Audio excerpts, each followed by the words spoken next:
Les sources d'Akunoy, écrit par Ebentos, lu par Jade Lefebvre. Vers l'an 20, après la chute du dragon, post-éclipse. Dans le monde des arbres rois, les êtres vivants chérissent l'eau plus que l'or. Malheureusement, lacs, rivières et étangs sont quasiment inexistants. On y trouve à la place des arbres fontaines. Leur statut d'arbre rarissime leur vaut la protection des forêts qui les abritent. Depuis leur découverte dans l'archipel d'Akunoy, des cris de guerre retentissent dans sa jungle. Nardès colla son nez mouillé sur la mangue, celle-ci aussi était mûre. Elle l'enfouit dans son panier à dos, puis pressa les bords de sa jupe en peau. Cette chaleur lui brouillait la vue. Elle leva la tête, comme si le feuillage des branches lui avait un jour permis d'apercevoir le ciel, étrange. La chorale d'oiseaux qui réveillait cette partie de la jungle était absente. Aucun singe ne cueillait de fruits. Elle inspecta une seconde fois les alentours. Ce silence la mettait mal à l'aise. À l'affût, elle enveloppa ses trouvailles d'une feuille de bananier. Avec ce poids sur son dos, les plus épaisses lianes se brisaient entre ses doigts. Malgré ses entailles aux pieds et les griffes des plantes sur son passage, il fallait marcher. Une route interminable. Soudain, son corps se raidit. Des cris et des chants d'animaux résonnaient à plusieurs lieues d'elle. La petite Elfine tourna la tête dans le sens opposé. « Il faut rentrer !» lui dictait sa conscience, tandis que sa curiosité grandissait. La tentation l'emportait toujours chez Nardès. Le tumulte s'intensifiait à chacun de ses pas. Serait-ce... « Non, c'est impossible !» répondit-elle à sa propre pensée. Ses pieds trébuchèrent sur les racines géantes d'un capoquier colonisé par des fleurs carnivores. Elles claquèrent des dents sur son passage. Mais Nardès les ignora, happée par ce qui se dressait au fur et à mesure devant elle. Une brise parfumée et rafraîchissante prit possession des lieux. Les perroquets, perchés sur les branches étendues d'un arbre gigantesque, déployèrent leurs ailes pour en ressentir tous les bienfaits. C'était un sublime noyer. Entièrement recouvert de papillons, ses écorces libéraient une eau aussi limpide que le cristal. Elle formait, au tronc, une mare circulaire qui divertissait les galagos, les bébés koalas et les macaques occupés à s'arroser. Nardès, folle de joie, tomba à genoux. Un arbre fontaine, elle venait de découvrir une nouvelle source de la jungle. Elle tomba en extase à la première gorgée. Lorsqu'elle aperçut un galago transporter une mangue 2 fois plus grande que lui, elle stoppa ses jeux et sortit de l'eau à toute vitesse. En un éclair, elle bondit sur son sac.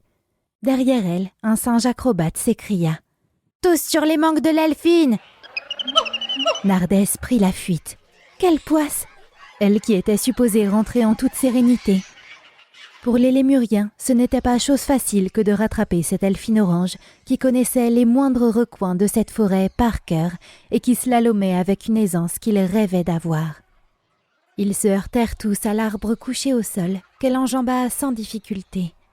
Le rire de Nardès se coinça dans sa gorge lorsqu'un puma à dents de sabre la frôla. La panique s'abattit comme une stèle funéraire sur les animaux. Ils détalèrent dans tous les sens, sans s'apercevoir que le félin n'avait d'yeux que pour la petite elfe. Les dents serrées, Nardès redoubla d'efforts pour le distancer. Impossible. À contre-cœur, elle se libéra de son panier pour gêner le puma, puis d'un geste furtif, empoigna la première liane à sa portée.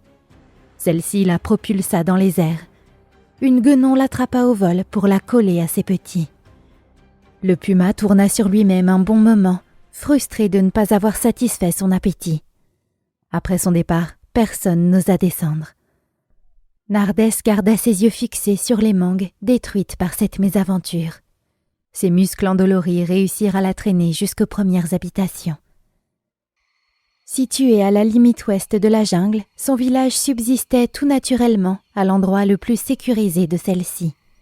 Au milieu de l'attroupement de Chimenaris rubiceae, ces spécimens à la taille remarquable et dont les troncs s'étaient soudés avec d'autres arbres pour croître, personne ne soupçonnait la présence d'aborigènes. D'ailleurs, si ce n'eût été son ouïe et son acuité surnaturelle, le suprême tigre, suzerain des forêts de ce monde, ne les aurait jamais remarqués. « Cette journée est horrible !» Agacée, elle balança un caillou sur le toit d'une des huttes. L'écorce de cacaoyer était bien trop résistante pour que son acte ait la moindre résonance. Les habitations semblaient toutes délaissées. Elle s'arrêta pour observer le groupe de vieilles elfines couvertes de plumes. Où allait-elle? Elle se mit en tête de les suivre, mais sa mère lui barra le passage. Ses yeux couleur flamme s'attardèrent sur les boucles emmêlées de sa fille. « Eh bien, je vois que tu es encore allée faire du grabuge !» s'exclama-t-elle en plaçant ses mains sur ses hanches. Nardès leva son poing en l'air. « Je suis une guerrière, maman !»« D'à peine 13 éclipses !» lui rappela sa mère, la mine renfrognée. Nardès croisa ses bras. « Oui, eh bien, figure-toi, maman !» répondit-elle avec une certaine fierté, « que moi, j'ai découvert un nouvel arbre-fontaine. J'ai combattu un puma pour rapporter la nouvelle. » Le sourcil gauche de sa mère se leva. « Est-ce une manière d'excuser la perte de mon panier ?» Nardès se pinça la lèvre, et avant même que sa génitrice puisse réagir, elle prit la fuite dans la direction qu'avaient empruntée les vieilles elfes. À travers les huttes aux toits pointus, une vaste estrade grossièrement montée se dressait devant les villageois. Les visages étaient graves, les regards évasifs. Nardès se laissa porter par son père, qui la plaça sur ses larges épaules au moment même où les dirigeants du village s'avançaient face au peuple. La foule s'anima comme un seul elfe. Les jeunes chefs, dont les diamètres de plumes tricolores brillaient au soleil, prirent la parole. « L'eau de la jungle nous appartient. Nous ne laisserons personne nous la voler !» s'exclama l'un d'eux, contrarié. Sa phrase et celle de ses compères reçurent de vives acclamations, tandis que les contre-arguments des patriarches, aussi sur l'estrade, précédaient de longs silences. « Ce sont probablement des rescapés de Sial, comme nous. Établissons un dialogue. » martelait à tue-tête l'un d'eux d'une voix nasillarde. « Un dialogue avec des monstres qui montent sur des licornes !» s'agaça soudain le père de Nardès. Dans le tumulte causé par cette parole, on entendait « À mort ces démons du Kraken! Ils souillent notre jungle !» Le doyen, centenaire depuis plusieurs éclipses, tendit sa main tremblante pour calmer les esprits. Il était conscient que la source des arbres gagnait en amertume depuis l'intrusion de ces étrangers. Son peuple devait protéger son trésor. « Vous savez, » dit-il en rapprochant son bâton du bord de l'estrade, « la violence est un requin en quête de sang et d'âme fraîche. Elle a pour Dieu la haine. La haine désire nous manipuler. » Nardès comprenait difficilement les phrases énigmatiques du centenaire, mais restait fasciné par son attitude. Envers et contre tout, il campait sur ses positions. Même sans parole, son apparence physique rappelait à l'elfine qu'il était différent. Il venait de l'eau, elle de la terre. Ses membres élancés, sa peau basanée, ainsi que ses yeux dorés et ses cheveux marrons, s'opposaient au teint orange et à la crinière bouclée et cuivrée de cette génération trapue née ici. Comme le débat n'en finissait pas, Nardès demanda à son père de la déposer. Elle s'éloigna dans le but d'apercevoir l'Oslo, le léopard nain, toujours en quête de distraction au village. « Il doit sûrement chasser », pensa-t-elle en buvant dans une cabosse de cacao. Malgré ses 12 éclipses, Nardès avait une idée bien arrêtée sur le sujet qui déchirait son peuple. L'eau leur revenait de droit, un point c'est tout, et si elle croisait un de ces elfes de terre basse, elle ne jouerait pas les naïfs comme le centenaire, elle le blesserait. Une troupe d'elfins de son âge attira son attention.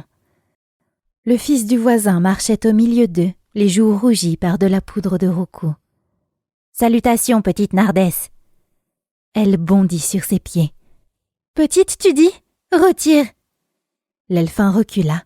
Cette boule de nerfs était capable de lui sauter à la gorge. « Oh, mes excuses, grande guerrière Nardès.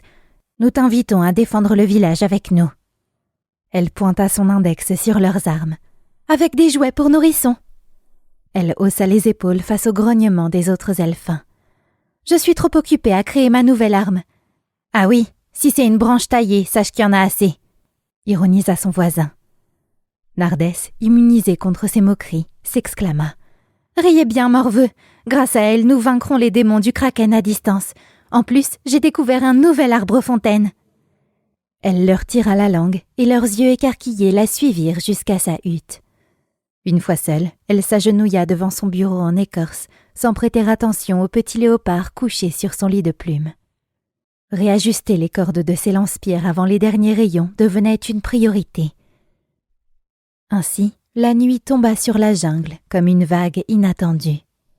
Coup de chance, les lucioles, attirées par la mélodie des didgeridoo dans lesquels soufflaient les elfes, envahirent le village.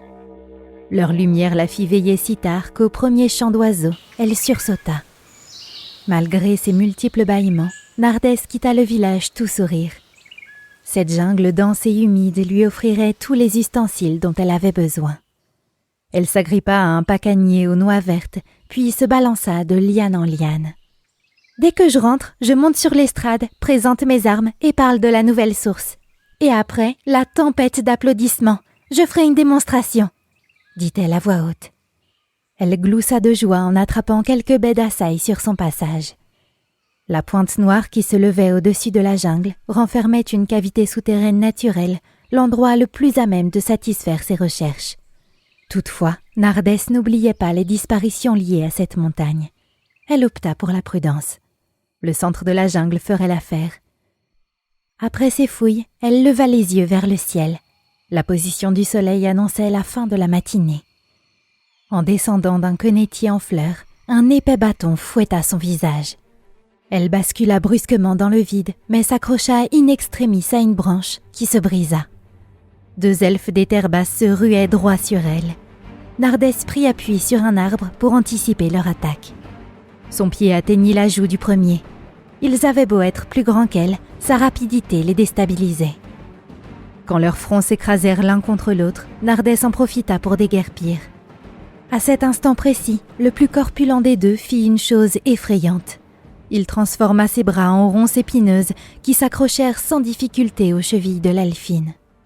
Elles l'entraînèrent jusqu'à lui, et avant même que Nardès puisse attaquer aux genoux de l'ennemi, les ronces l'étreignirent si fort qu'elle perdit connaissance. Une douleur virulente la réveilla.